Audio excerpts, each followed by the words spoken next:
The kickoff for the messaging track, even though in fact I guess there were messaging presentations yesterday. I am, by way of introduction, I'm actually new to Exchange. I've been in the group about 4 months. I have, however, been at Microsoft about 14 years, worked on NT and Windows for 13 of those. The last thing I did was I ran the development group for Windows Server 2003. So I've had plenty of experience with a lot of the technologies on which Exchange runs, Active Directory and the Windows Server, and have had more years than I would care to admit of experience with distributed systems in the industry. By background, I'm an engineer. I like things to work, which is a theme that the Exchange team has focused on intensively over the last few years. I also have a passion for customers for many reasons. But one of the key reasons is it's certainly a lot more fun to meet customers and have the great feeling of talking to them when they've had a great experience with your product.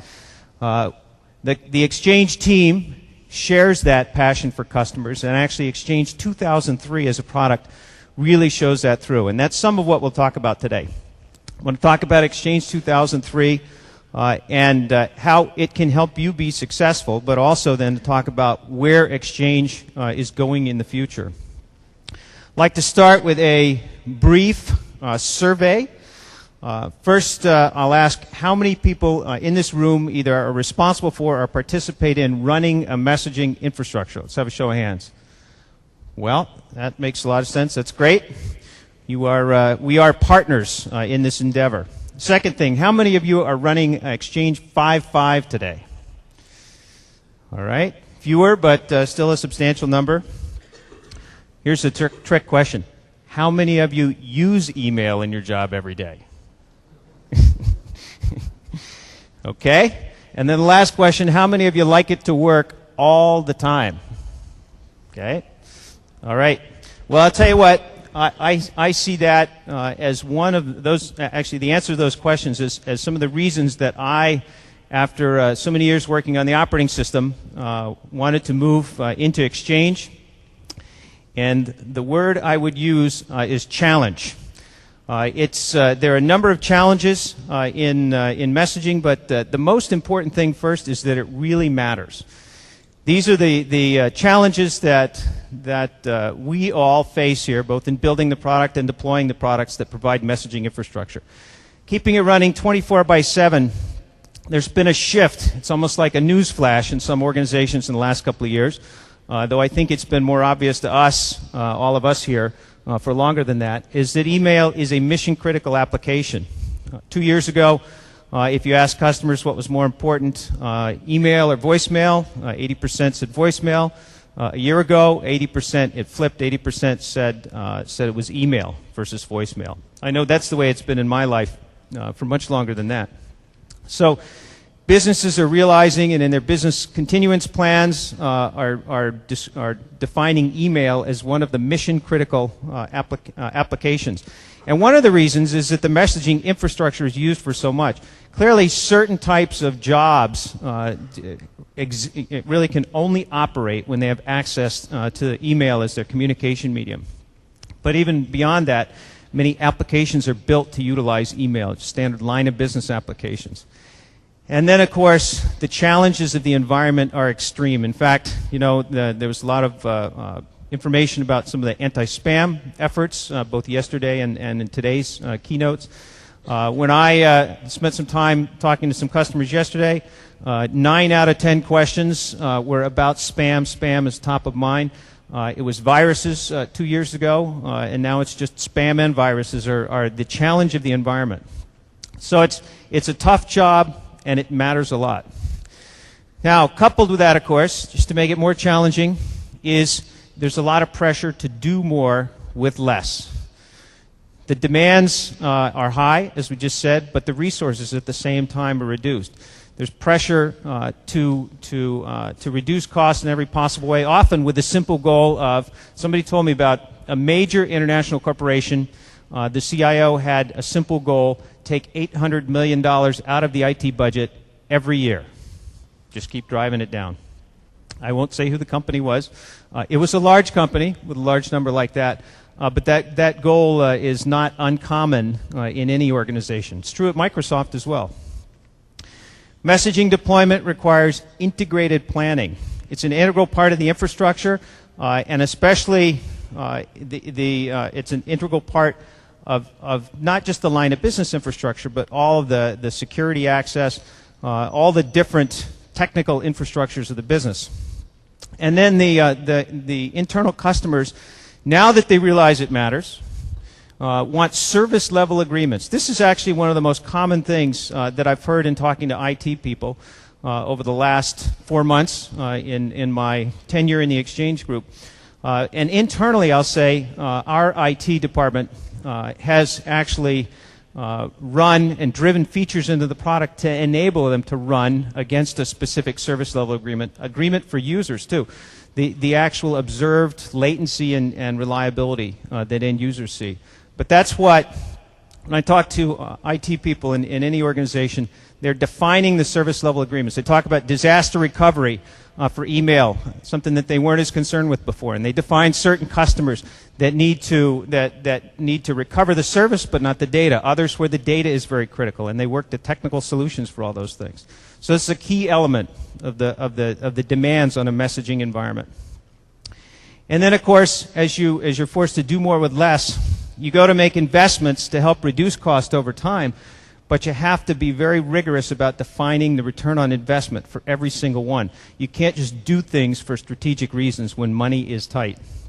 And if you're going to take one of these leaps and go to a new infrastructure, you'll want to talk to people who have had experience with it, to other customers, to partners that can provide the expertise that you can employ or hire to help you be successful.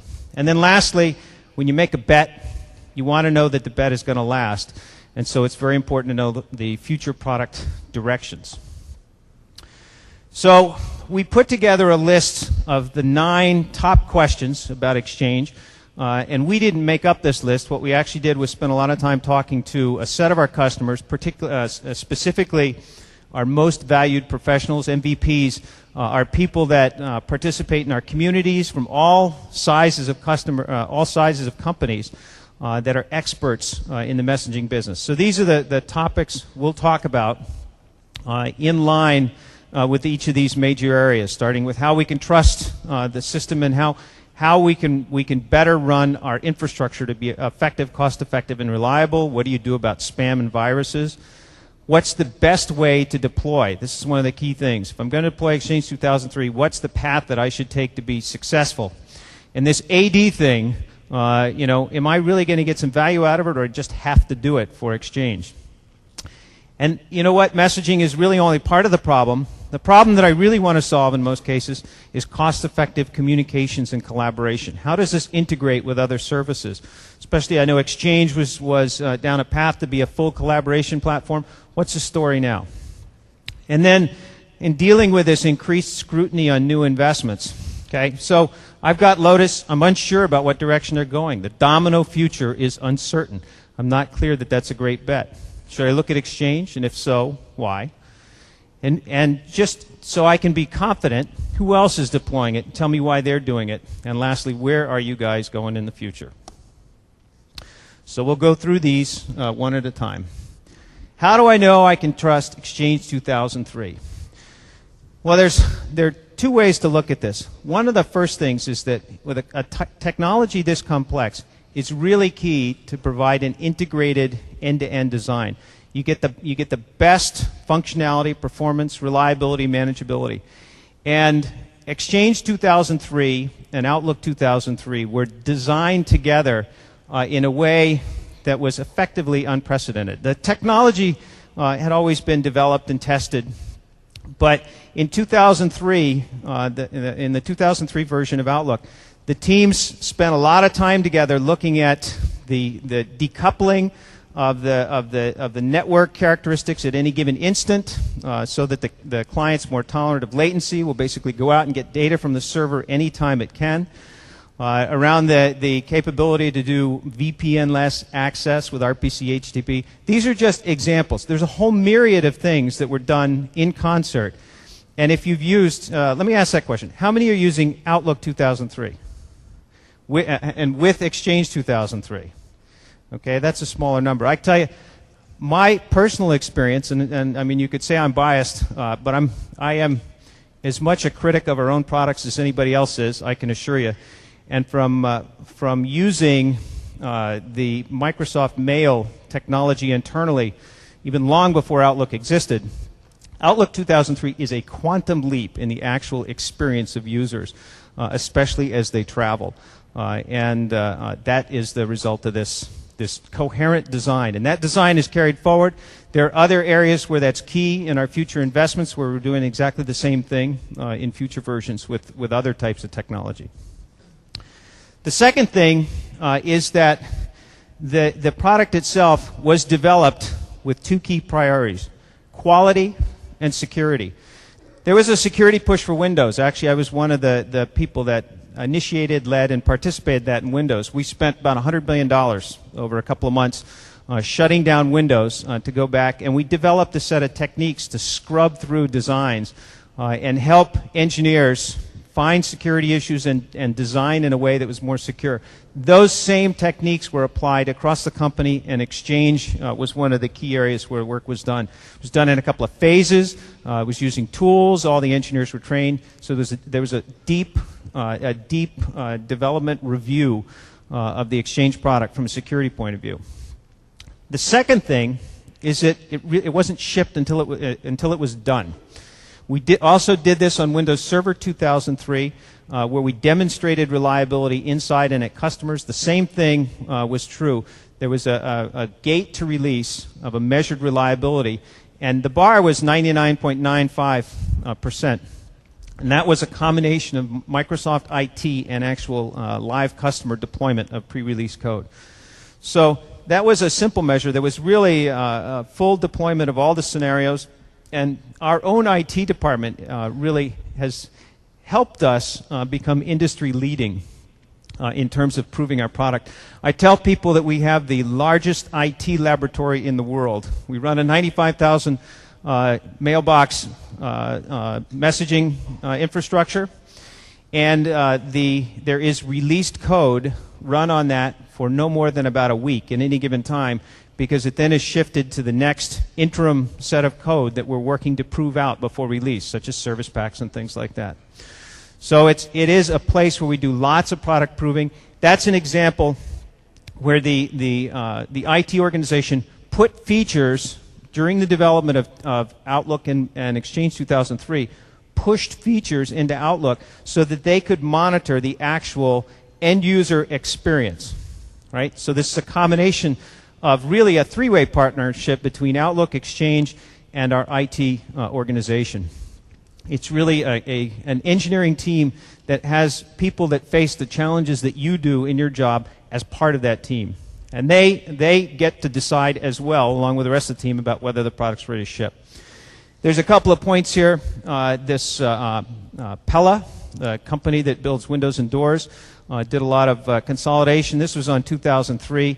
And consolidated down to a small number of servers, expected a much higher level of reliability. In fact, this quote is outdated. They're actually running Service Pack 1 now, which I'll talk about in a few minutes, which was demonstrated to have better than 99.95%. In fact, Service Pack 1 was demonstrated even higher than that in our IT organization.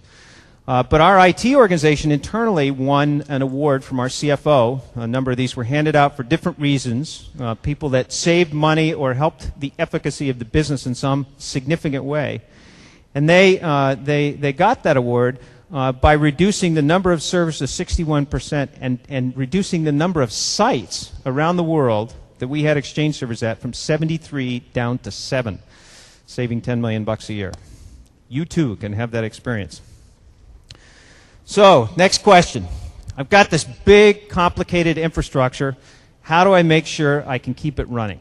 Okay, so 2003 had a number of major improvements. Snapshot backup is a great one. There's the recovery times for large Exchange databases were way too long. I saw a demonstration the other day by our IT department who had worked with one of the storage vendors. It was actually EMC in this case, but they also work with HP. They work with other vendors. They prove out not just the product, but the product in concert with third-party products. And they demonstrated taking a 158 gigabyte set of 5 databases and restoring that in 2 minutes using snapshot backup. And then it takes maybe about an hour to replay all the logs on those. I mean, the times that I've heard, I'm new to the team, but the times I've heard are 10 and 12 hour times and things like that. Huge difference in the experience. Recovery storage groups, the ability to take and restore mailboxes from a database mounted on a live machine, but not actually a live database, and which is the kind of thing that makes sense. Again, I'm new to Exchange. I didn't realize you had to use a separate machine for that before. So it's it's amazing what this software stuff can do when it's designed for it. Big advantage in restoring mailboxes. In fact, you'll see a thing in SP1 that helps manage that process. System management, a lot of different things were enhanced in the ESM. One of the cases, for example, was around queue management, where you could actually display completely all the different messages in a queue. Again, something that was not complete, reliable, and easy to use in 2003. The management packs for MOM. Exchange is probably one of the biggest investors in management pack development for MOM. And in fact, the management pack used to cost $795. It was included with 2003. And we continued development on it. It's got a couple of key things in it. It'll monitor and identify critical events, and when it does, then it provides all the associated knowledge to figure out what to do about those things. The second thing, of course, is it also does synthetic transactions, so you can get a pretty accurate reflection of what end users see. So today, we're announcing the release of Exchange 2003 SP1. If you had a laptop, I hope could you look at the website right now, and you could see the information on it. And it's got really, I'll say, 3 sets of things. Number one, it's got bug fixes, and it was proven in deployment to 99.997% availability in our IT organization, 99.5 in a combination of customers. There are 115,000 mailboxes deployed at other customers in production to prove it out. It's also got a small set of features in the service pack. That is, when you install the service pack bits, you get these features, and I'll talk about the philosophy there in a second. But it includes updates to the tools to make 5.5 cross-site mailbox moves easier. The Recovery Storage Group Wizard is something that simply takes that capability and makes it a lot easier to use recovery storage groups. In fact, we're going to have a demonstration of that. RPC HTTP, which was talked about in the previous session, there's some improved way to set that up and configure it. That's a major feature. It's got from a marketing perspective, certainly not a great name, but fundamentally the characteristics you get is it's very easy to connect in from anywhere without establishing a VPN, and the access to your network is a lot narrower, right? So it's more secure. There are a bunch of other tools. The Profile Update tool lets you restore profiles after organizational moves. Enhanced journaling, support compliance. The Management Pack Configuration Wizard. The things I talked about in the MOM Management Pack were great, but it was very hard to set up. You still have to buy MOM, by the way, but you buy MOM, use the pack. It was hard to set up. It's virtually painless to set up the MOM Management Pack for Exchange. And then lastly, the capability for full support of domain rename. Now these are the other tools. You can get these from the web. They were developed at the same time. This is like a mini product release, if you will. But they're not actually in the service pack. And going back to the philosophy issue before, we got very hardcore a number of years ago after an experience with NT4 SP3, where we learned that putting features in service packs was not a good thing in an unconstrained way. And then we got hardcore. We didn't put anything in but bug fixes.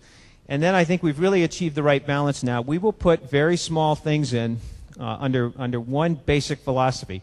If we are absolutely convinced they will increase customer satisfaction, that is not cause destabilization, but respond to requests, for instance, the complexity of dealing with these recovery storage groups, we'll do it. And so that's what you see in Service Pack 1. So with that, what I'd like to do is bring up Ed Wu. Ed is product manager in the Exchange Group, and he's going to demonstrate the recovery storage group wizard. Good morning, Ed. Good morning. Oh, this is loud. All right, great. Let's talk about the recovery storage group. Now, we did release that when Exchange 2003 shipped last year, but what we're going to show you is a new process of using that because we got some customer feedback on how to improve this. So what I'm looking at here, oh, thank you. Let's switch over. Good. What we're looking at here is the Exchange System Manager console. Most of you are familiar with this. This is Exchange 2003. And you notice down here I have a storage group. This is my mailbox, primary store. And I do have mailboxes in this. Let's move it. Take a look at, this guy is a good reflection of the actual. Yeah. Can we do something about moving that over? I'm dragging it across on my screen, but it's not showing up. Is it coming off the second monitor? Move the mouse around. Let's see here. How's that? Okay. So we use the right laptop? We'll use the right laptop. That That always helps. All right. So here's my Exchange System Manager console, and everybody's familiar with storage groups. Here's my primary storage group, my main mailboxes. There's my live mailboxes. Now here's my recovery storage group. This is running on my production server. And remember, the sole purpose of the recovery storage group is for recovery purposes. By the way, how many of you run separate servers for recovery? Keep them around. You have to maintain them, patch them, keep them up to date. Okay, don't have to think about doing that because you have this recovery storage group. Let's look at here.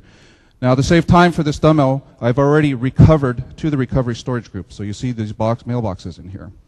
So let's take a look at this particular individual. The scenario is that the executive says he's deleted some mail from 2 months ago. He needs it back ASAP. How do you do this? So we got the recovery. We simply click on it, and this is new in the SP1. It'll actually kick off a wizard. Will actually step you through the process of taking the recovered data and putting it back into his production. First, ask me which storage group I want to push it back into. Yes, the primary one. I have two choices at this point. I can merge the recovered data back into his production, data mail, or I can go ahead and make a copy. It'll actually create a copy folder back into his main folder. And then I'll let him go through and sort and find the one that he's missing.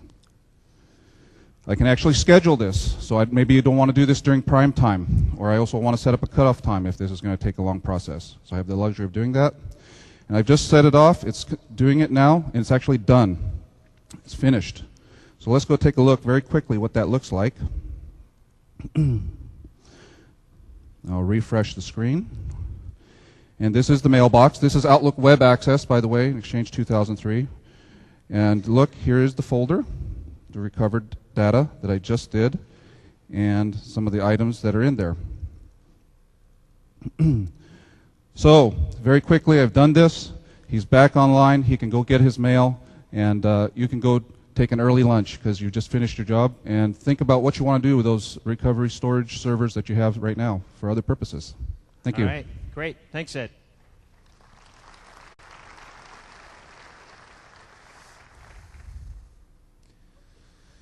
So here's another hot topic. Told you 9 out of 10 of the questions I got were about spam. How can I effectively fight junk email and viruses with Exchange? So in Exchange 2003, there was an update to the virus scanning API. There's also the capability in the server for certain kinds of protocol-level spam filtering, send recipient blocking in the server, or DNS IP level blocking. But another piece of technology is the intelligent message filter that can be used. It's today available in Outlook. It can be used in Exchange to do server-side anti-spam filtering. It's based on the smart screen technology that was developed in our research group. And the key thing is it looks at the email and it applies what's called a spam confidence level. And that spam confidence level is a key piece of the strategy for spam filtering in our products. Where basically, through different means, you'll adjust that rating, that confidence level, up or down. And the IMF is one of the things that can do that. When I say it works with third-party solutions, that information is passed through by IMF. It can start with the confidence level set by another piece of technology, or that piece of technology can adjust it as well. And then you can go down and in various places decide how you will act based on the confidence level. If it's high confidence that it's spam, you might toss it out right at the edge for the most efficiency. If you're not very sure at all, you might put it in the user's junk folder so that they could tell. And then they can make adjustments in their policy in terms of confidence level. Then the edge services also then were talked about this morning, I believe. The edge services are a new role for Exchange that will ship in 2005. And it is focused on providing protection and security at the edge of the network. It says extensible platform. It's basically a platform for processing messages and doing various things with them. Implementing policy in terms of the way that they're sent to other destinations, potentially in terms of encrypting or securing in some fashion. Whether it's spam and you want to throw it out, whether it should be scanned for viruses and discarded or filtered in some way. So it's a very extensible platform. The caller ID technology will be implemented in our products on the receiving side first in the edge services. And the way the caller ID works, by the way, is the sender advertises the information binding their name and IP address together in a small piece of XML that then is published in DNS. And then the receiver actually, through standard DNS calls, pulls down that opaque blob, if you will, of information and then interprets it based on the caller ID spec to decide if this came from a legitimate address. So your companies, if you want to be identified as legitimate senders by address and name, then you want to participate as soon as you can in the caller ID standard, because then all kinds of products on the receiving side can use that to determine what the confidence level is, in the case of Microsoft products, and then act accordingly. Where there'd be a very high confidence from senders you want to receive from, where the caller ID verifies, for example. And there's some, on Microsoft.com, there'll be some tools that we deliver that help you make that little XML package to register in the DNS server, wherever is appropriate. So the Edge is an example of the new technology we're developing for very sophisticated protection at the edge of the network. So I want to have Ed come back up again, and he's going to show us how the IMF and its determination of the spam confidence level can filter out different kinds of spam.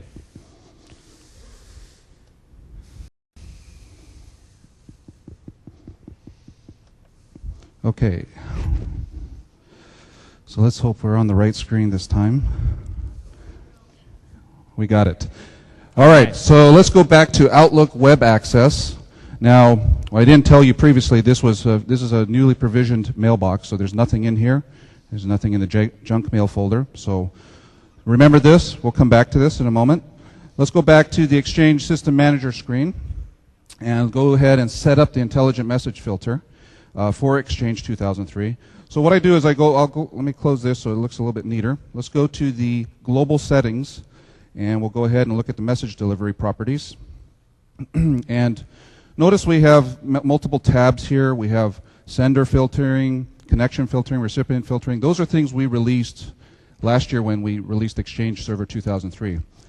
Those were kind of the baseline things we did for fighting against spam. So what we've added here is the intelligent message filter, and let's go ahead and take a look at that. And here it is. As an administrator, this is where you would configure the settings for it. Very, very simple. There's think of this as a two-stage filter, one at the gateway, one at the mailbox store. And the first thing you're going to do is go ahead and set the threshold at the gateway for the spam confidence level that Dave mentioned. So the way the intelligent message filter works is it scans and analyzes all external incoming email. It'll attach a score or spam confidence level. The range is 0 to 9. 9 would be the indication of high probability that the message is spam. So at the gateway, I'm going to set the threshold at 6. I don't want to be too aggressive because I don't want to have any false positives, but I'm going to catch most of the big stuff, the big, really obnoxious spam. Now at the mailbox, I'm going to be a little bit more aggressive. I'm going to set it at a 2. That means anything with a 2 or higher rating is going to get put into the junk folder, email folder for each user. So they still have a chance to go take a look at it. Now at the gateway, I do have a chance, do have a configuration option as to what I want to do with the message at the gateway. I can go ahead and delete it, reject the SMTP connection, or in this particular case, I'm going to show you the archive feature, just so I can show you what's being caught out there. Let's go to this secondary client and send in some spam externally into the Exchange server. So here's a piece of spam that I actually from my public email account that I actually brought in, and it's for an herbal remedy. It's amazing. Herbal remedy? Herbal remedy, yes. Notice the spelling is not quite correct for the, I think the real drug. Version, the herbal version, yes. Has anybody bought this stuff? No. Okay. He didn't ask that question, okay? All right. Let's go ahead and send this in. I'm going to send it into that mailbox. I want to see if it works. Okay, so let's take a look and go ahead and send in the second piece. Now this message, if you look at it, kind of looks like spam, but not really quite sure, right? It has characteristics. Let's go see how the intelligent message filter handles that as well. So now those pieces just came in. Intelligent message filter did something. Let's go take a look. So remember I configured the intelligent message filter to archive the stuff at the gateway. Well, here's the archive folder, and here's that message I just sent in. And lo and behold, it caught the herbal remedy piece of spam. All right. Okay? That's what we expect. We don't even want to see that kind of stuff, right? So that's good. Now let's go take a look at the Outlook Web Access client, see what it has to show. And I'll refresh the screen. Nothing in my inbox. That's good. What's this in my junk folder? Yes, okay, it did catch it. So obviously the rating came in properly. Now let's say, for example, that this was actually a legitimate piece of email, and I know this person, JQ. And what I can simply do at this point is add this person either to my contacts or to my safe senders list. At which point, at that point, any future mail from this person would not get filtered out. So it gives your users another chance to prevent any false positives. So that's it. IMF is available, works with partner solutions, and you can actually, I just checked on the website this morning, you can actually download this if you've got Exchange 2003, test it out, let us know how it works. If you don't have Exchange 2003, get the trial version, test it out, see how it works. Let us know. All right, great. Thanks, Ed.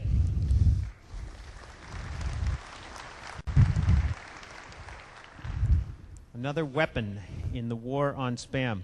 And something I should have said up front, but I'll say now is we are announcing that this is available, as Ed said, to all customers. Originally, our plan was to deliver it for SA customers only. But based on the critical nature of spam and its impact on all customers, we changed that plan and we're making it available to all customers. The Edge services will also have the IMF with some advanced capabilities when it's released. And the Edge server will be available for free to customers who have SA and available at extra cost to customers that do not have SA. There'll also be some tools. There are some tools available only to SA customers that help make it easier to set up and run and deploy the IMF. So the next question, and a very key question: what is the best way to deploy Exchange 2003? And I've been talking with customers. One of the things I've been doing is in part of my learnings over the last few months. I have talked to customers, and those that have carefully prepared or worked with partners that help them carefully prepare to do deployments have had very smooth deployments in going, for example, from 5.5 to 2003. Active Directory sometimes is viewed, especially in small or medium customers, as an impediment. In fact, if you talk to systems integrators that have done it and work with small and medium customers, they say it's just not a problem. The key is, though, that you have to take advantage of the material or the expertise available and utilize it to plan carefully. And so there's really two major phases: preparation and deployment. There is a great document, it's up on the web. It's how to plan your Exchange 2003 deployment. It's about 100 pages, covers the full gamut, doesn't take that long to read. There's an up-to-date version of it. And by the way, we continually update these things to provide the latest information based on our experience with customers and the myriad of scenarios. Then evaluate partners. You can do deployments yourself, or you can utilize the expertise of partners and help make it easier on yourself, potentially improve the chances of success, or reduce the amount of time it takes to do. The key thing is to design your Active Directory together with the plan to deploy, and then do some testing ahead of time. Then in deployment, deploy AD and get that stable and running as a piece of infrastructure that can then be used for Exchange or other things. And then upgrade to 2003 and SP1. And there are really a couple of different scenarios. You can install different organizations and move mailboxes, or you can do an in-place upgrade, or you can upgrade, add 2003 servers to your network, and pick up the same mail profiles and then move the accounts. There is a great presentation by Eric Ashby. I don't know exactly when it is. You should look at the schedule, but it's about deploying 2003 from Exchange 5.5. And Eric goes into a lot of the stuff in great detail. The other point here on this one, it talks about in-place upgrade, is that if you're going to actually upgrade from Exchange 2000 to 2003 in place on the same server, which you can do, you want to upgrade Exchange. And then you can, don't need to, but you can, for the best performance and reliability, upgrade to Windows Server 2003. You need to do it in that order because Exchange 2000 was not tested or supported on 2003. So you upgrade new version of Exchange, then you can do an in-place upgrade of the OS, and it's all seamless and well tested and proven. And then lastly, the various supporting technologies you have around, which you need to plan for up front. Make sure you've got the right versions of backup tools and virus scanners and things like that. Then you upgrade those pieces. It's a couple of customers that had great benefits from the experience, but also carefully planned out, both with and without partners. MGM Mirage was one of these companies that had integrated different organizations together. And we're able to go from a fairly distributed network with 6 servers down to 3 with active passive clusters, and have a very high availability and a much simpler to administer environment. So AD, does AD add any value? Well, so these are the benefits that customers actually tell us. My experience is that when you roll out the infrastructure, it ends up being used for and providing you value in more ways than you would ever expect. There are a lot of applications that are designed to use it where you manage things related to users or other service objects in the same place, and many different things can utilize that, and it's much simpler to add those to your network. Basically, it offers you a single way to manage your network. The common things that people typically manage are VPN access and desktop access at the same time then as they're managing email accounts. The last thing I would say is that while customers often are intimidated by the thought of deploying an infrastructure, once they do it, there's a very high level of satisfaction. It's very stable, and as I said, ends up simplifying and streamlining the day-to-day operations in a way that saves them money, and more importantly, makes them viewed as valued and significant contributors to the business of that company. K2 Sports up in Seattle is one of our local companies. They've been making skis and such since 1961.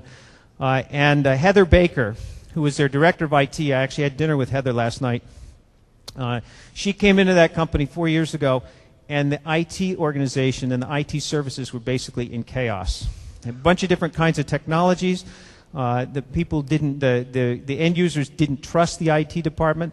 The IT department was constantly struggling in firefighting. So spent some time, designed a simple centralized infrastructure around Exchange 2003 AD, using it for Exchange and desktop management. And today the IT team is viewed completely differently. They're heroes, they're trusted, they're successful in proactively managing the desktop. They just have a lot more fun in their jobs, which was a very gratifying thing. Heather and her team deserve a lot of credit for pulling that together. So then this morning, Andy talked about Windows Server System. And when you think about how you provide cost-effective communications and collaboration, you really think about it in a couple of dimensions. It's got to be a set of systems integrated together.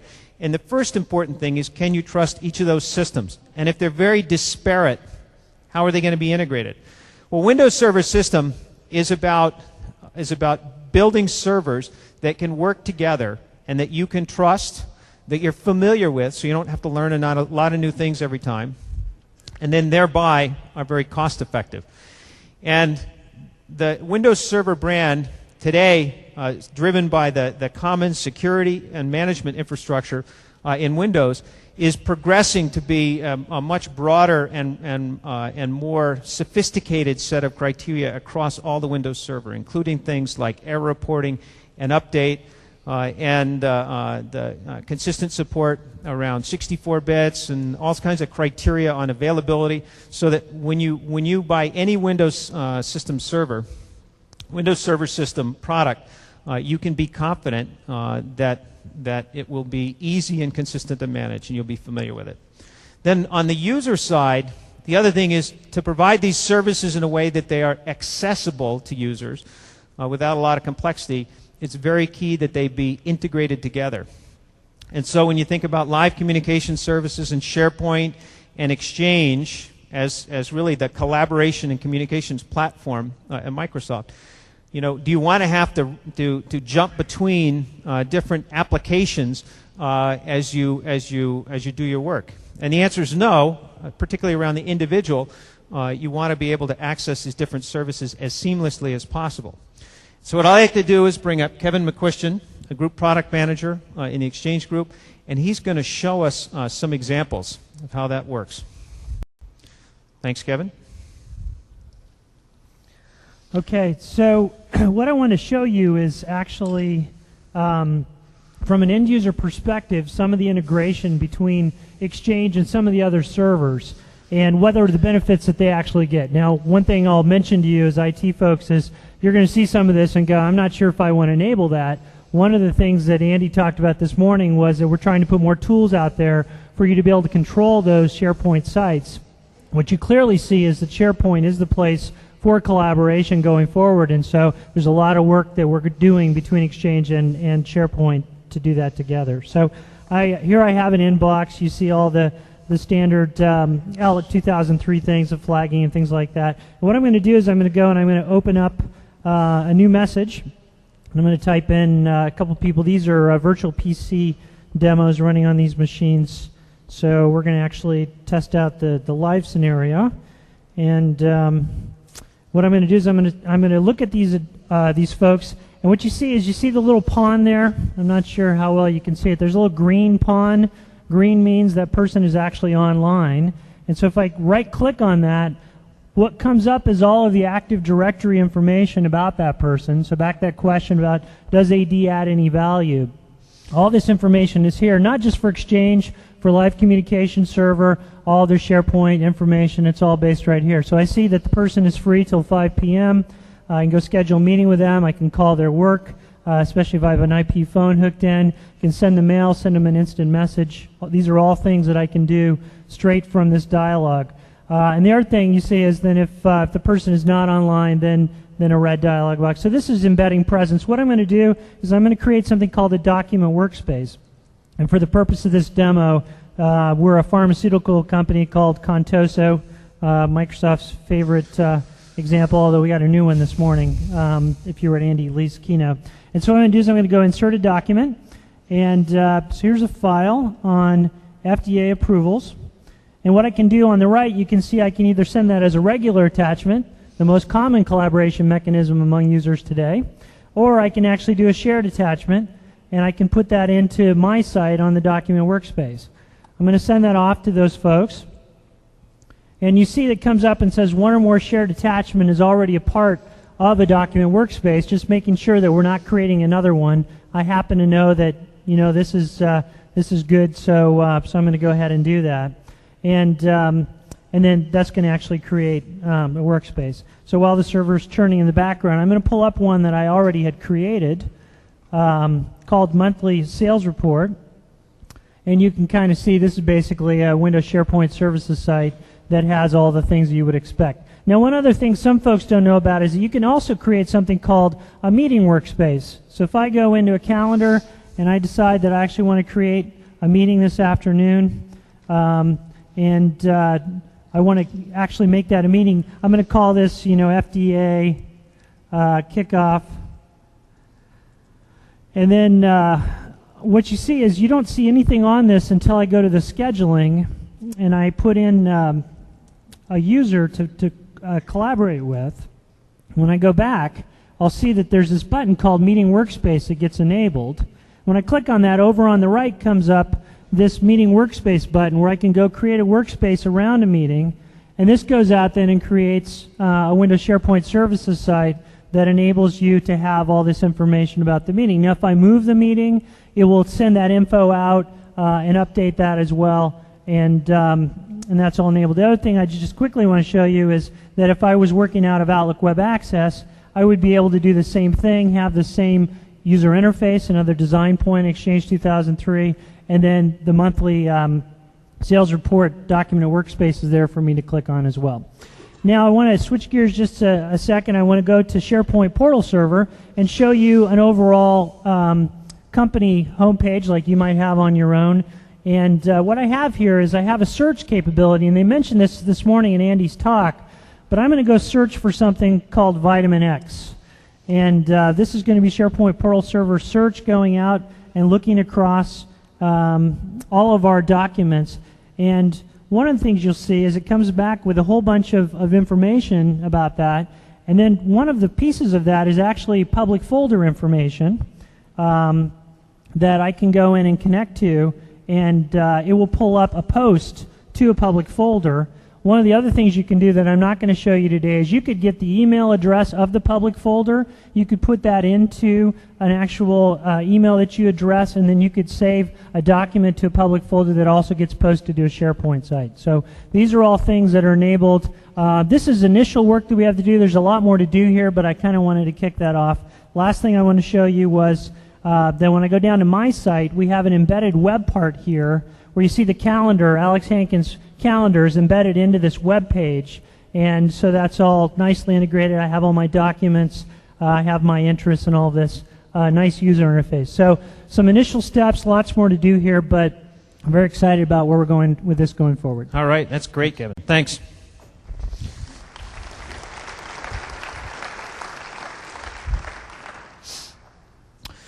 So, question number 3. I'm a Lotus customer. Should I consider switching to Exchange? And why would I do that?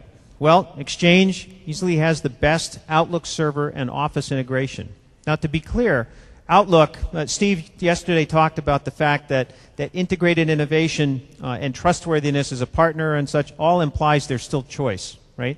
And the Outlook team recently released a connector for Notes, but it can't support because of the difference in the servers, some of the features that are supported when Outlook is talking to Exchange. Exchange is easier to administer and lower TCO than Notes and Domino. There's a study published on Radicati's website. They basically constructed a model for administrative costs based on surveying a set of different sizes of customers and measuring the actual costs that they incurred in running Exchange infrastructure or Notes Domino infrastructure. And fundamentally, one of the biggest reasons, as I said up front, that you would start to think about this issue is that the direction of Domino and where it goes in the future is unclear. It is so important to understand where a platform is going in the future because the investment you make in it is such a long-term bet. Exchange is part of the Windows server system. and that means it is very well integrated with Windows Server as a platform, but then also means that there are a lot of partner solutions around that. An example company, Graphic Packaging International, is a company that builds paperboard products for all kinds of packaging, including dry goods and beverages. After a merger, they had a combination of notes and exchange infrastructure, and when looking at the costs and factors, decided to consolidate around Exchange 2003 with a dramatic reduction in the cost of administering the infrastructure. In SP1, we have a new version to help with the migration of the R6 Notes R6 connector, and then also there's an analyzer that helps you if you want to make the choice to migrate, to run in your environment, identify the applications that you have, whether they're actually used or not, and different classes of applications, and what to do in terms of migrating apps, should that be part of the plan that you wish to pursue. So who else is deploying Exchange 2003? If I'm going to make this bet, I'd like to know who else has made the bet. So I've got some examples here. As soon as the... there we go. The first example is a company in the UK, RAG and Company. Has 1,200 mailboxes, and they had a number of different applications that they wanted to integrate with their messaging platform, and GroupWise, the platform that they had, limited them, so they migrated to Exchange, and one of the top reasons was the mobile access, both with Outlook Web Access with mobile devices and with RPC HTTP. Another example is Siemens. Now, Siemens, there's a great project at Siemens. It's called NE4, and the NE4 project. It's about access anywhere, anytime, any place, anyone, anywhere, anytime, and any resource. And they have unified a really diverse infrastructure, over 330,000 mailboxes, and have constructed a single forest AD infrastructure, lots of domains, and about 75 people from their divisions all over the world that operate on this governing board. It's really an amazing thing. And they are in the process of migrating everything from Exchange 5.5 to Exchange 2003. The key thing here is, even at any scale, as infrastructure accretes over time, the cost goes up, the ability to deliver reliable operation and be successful goes down. And so at any size, small or large, it is important to make the investment periodically to clean that up, unify it, and simplify it. So Siemens is doing it at 330,000, and other companies are doing it with 150 employees. They face the same kinds of challenges. So another example is a company in Singapore, Renci Hospital is a nonprofit hospital. They've only got about 300 mailboxes, but Exchange 2003 and the remote access with RPC HTTP and the Outlook experience securely was one of the primary reasons they went. One of the other things they get, another benefit of the Active Directory infrastructure, is they can use the rights management capability, IRM capability that is now available as an add-on to Windows, as a download for Windows Server 2003. And because they're a hospital, they can use that to help protect the privacy of their patients. Hyundai and Kia merged and had a combination of Notes and Domino infrastructure, and we're running Exchange 2000, and one of the reasons they went to 2003 was because of the very high level of stability of the basic platform and the stability of the overall platform when they integrated those things. 56,000 mailboxes. Then the last example is should be Pacific Life here, an insurance company in California that did a consolidation from, I think it was about 26 servers down to 2 or 3 from Exchange 5.5 on 1,200 mailboxes and got significant cost savings in running their infrastructure. So this is just a summary of some of the reasons that you might upgrade. The remote access in the various forms that we've talked about. Outlook Web Access on 2003 is more secure, higher performance, more efficient bandwidth. Site and server consolidation is one of the biggest drivers. Smaller number of servers with a combination of new hardware, software, and the capability of Outlook 2003 to decouple data flow from the user experience is one of the biggest drivers for many. The Windows Server System, better together factor, Active Directory as an infrastructure that can be utilized far beyond Exchange for minimizing the management costs around infrastructure. Imagine each time you add a service, then you have to have a new way of administering users for security access or profiles. And then lastly, the very high stability of 2003. So let's shift gears and finish up by talking about where we're going in the future. First, let me explain the way we think about the future. This is really the structure of Exchange going forward. We spent some time looking at how users deploy messaging systems and really arrived at these three roles or components for messaging services. The edge services include relay and anti-spam and filtering and messaging policy, journaling, anything that has to do with monitoring, tapping, controlling the flow of messages to the outside world. Then storage services or classic mailbox services include the fundamental services for email and calendaring and contacts and tasks. This is the place that you'd implement that will focus on implementing storage policies around document management and things like that. And management of storage resources, providing high availability and disaster recovery capabilities, and then this is the place where 64-bit support will have the biggest impact. Then the information worker experiences, or in the engineering group we call the front end, is the thing that faces our users, our information workers. It's how Outlook connects in. It's how various kinds of other devices will connect in, smartphones, other kinds of phones. It provides any of the protocols that talk to other devices are provided in the front end or information worker experience component. And then underlying all that to make it cost effective and possible, literally, to manage a complex distributed infrastructure is a rich systems management experience. So here is the roadmap of what things that will roll out over time.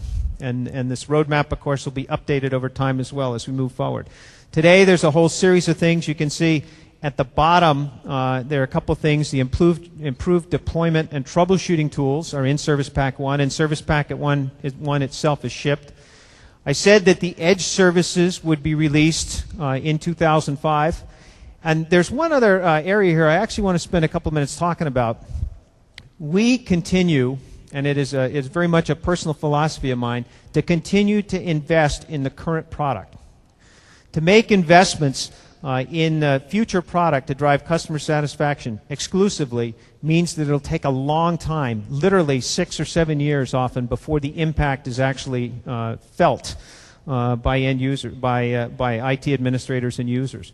And so we continue to make investments in the current product around making it easier to use. These tools that are in SP1, tools that will help people monitor and operate and deploy successfully. So we are developing another tool right now that will come out sometime in the next year that's a best practice analyzer, a set of best practice analysis tools that will go out and look at an Exchange installation of any size and will determine what the configuration of the system is, how they're connected together, what the versions of software are, what the third-party components are, and it'll generate, put all that in an XML configuration file. That information can be delivered back to help troubleshoot problems. But more importantly, the tool also then has a set of rules that can be continually updated and grown that'll help decide whether or not it wants to make recommendations about known best practices in deploying and operating Exchange. And then the third element of that is that over time this tool will also be updated so that it will monitor configuration. One of the problems in a complex global infrastructure is that somebody makes changes somewhere else, inadvertently or accidentally, and the infrastructure stops working. Well, this tool will monitor that and identify such changes. And that's based on the experience of our own IT group, who built a custom tool when they took Exchange 2003 on this 95,000 mailbox infrastructure and ran it at better than 4 nines availability. So we've taken the experience of our IT organization and embodied it in tools. The other key thing we're doing is that same expertise is being used to build the expertise of people in the services business inside Microsoft, like our Premier people, our MCS people, and our partners. And we'll also provide advanced training to customers, all grown from this IT laboratory that we run. So those are some of the other things that will continue to roll out in 2005. And in the future, we are making investments in the areas that you see listed under future, around improving calendaring. There are many different ways you can imagine around scheduling resources, not having to set up mailboxes to simulate resources. For example, in calendaring, in lifecycle management, email is probably the biggest unsupervised repository of important documents in most corporations. So clearly, providing tools to help manage that and make sure you adhere to policy, you retain things, you don't retain things according to what you need to do. Mobility is the next area where we're making big advancements. I mentioned that the Outlook team and the Exchange team had worked together in an unprecedented way in 2003. Same's true going forward as well with the mobile devices. The focus on making that experience more secure, easily provisioned, and very seamless for a wide range of devices. Security and anti-spam, you've seen, we've talked about the investments. Those will very much be ongoing given the challenges. TCO and manageability, we always work to improve. We'll support Longhorn servers. 64 bits will help increase the scalability of the platform. And then we will continue to grow some of the feedback mechanisms and things that are supported, defined for the Windows Server System servers. And then lastly, web services as a way to program the platform, and web parts to make some of the components of the system easily customizable or extensible. So that is the summary of today and the future. I guess certainly I want you to fill out the session evaluation. We are here for you, but there's one more important thing I want to leave you with, and that's that I and the Exchange team are totally committed to helping you be successful. And my email is daveth@microsoft.com. I want to hear if you have any advice for how we can do better for you. So thanks for coming today.